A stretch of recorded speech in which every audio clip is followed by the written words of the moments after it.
chords. Bawat fret at bawat strings, tig isang pindot may chords na po, no? Pero ngayon, ituturo ko ulit yung triad chords. So, sa G tayo, ang combination niya ay B at saka D. Dahil gamitin natin yung open string natin na D. Yan. So, G, B, D. Subukan natin patunugin ang tatlong string na ito. Strings na ito.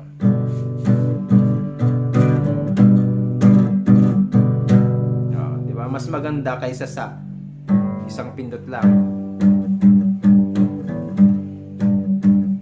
Oh, kapag tatlong strings na, mas buo kaysa sa isang pindot.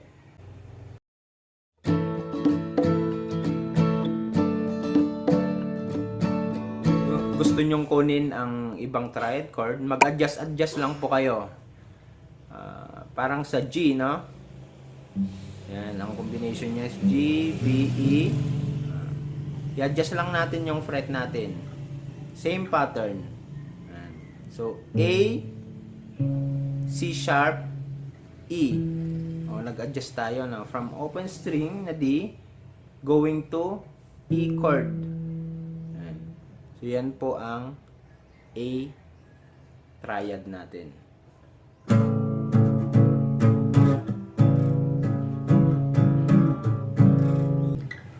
Ganon din yung ibang chords. Combination lang yan, adjustment lang yan, adjust ka lang. Papunta sa pinakamataas, punta sa pinakababa. Same pattern.